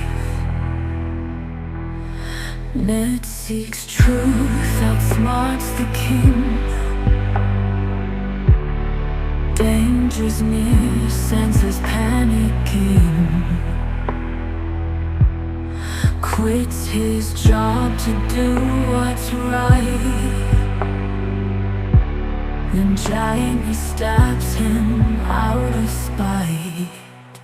But he never touched his wife.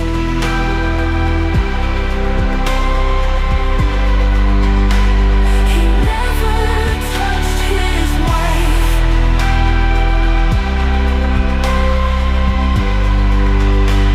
But he never touched his wife.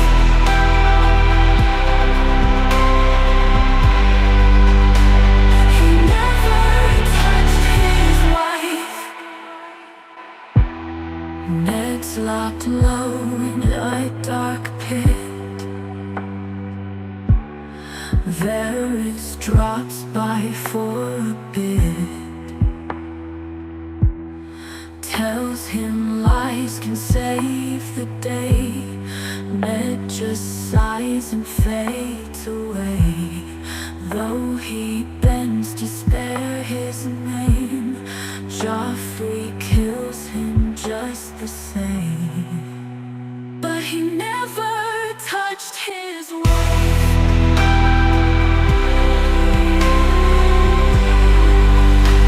He never touched his wife.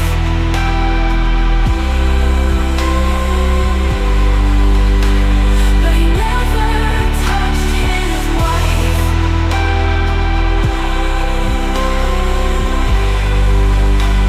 He never touched his wife.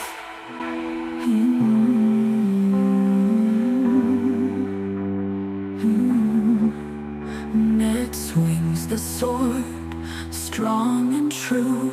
Bran learns what the brave must do. Dire wolves found, cute but wild. Ned lets his kids adopt each child, but he never touched his wife.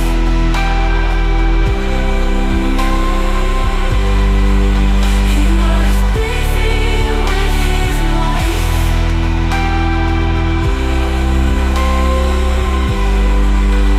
But he never touched his wife.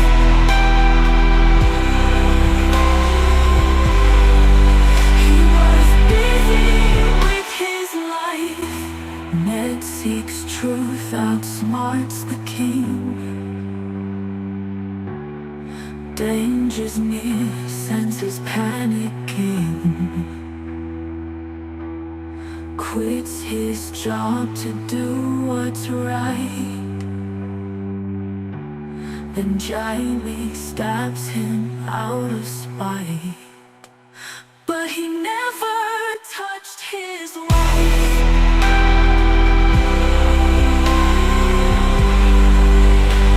He never touched his wife.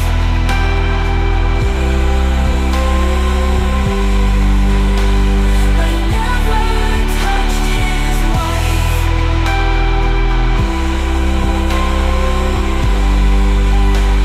He never touched his wife. Ned's locked low in a dark pit. Varys drops by for a bit. Ned swings the sword, strong and true. Bran learns what the brave must do. Dire wolves found, cute but wild. Ned lets his kids adopt each child, but he never touched his wife. He was busy with his life. But he never touched his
wife.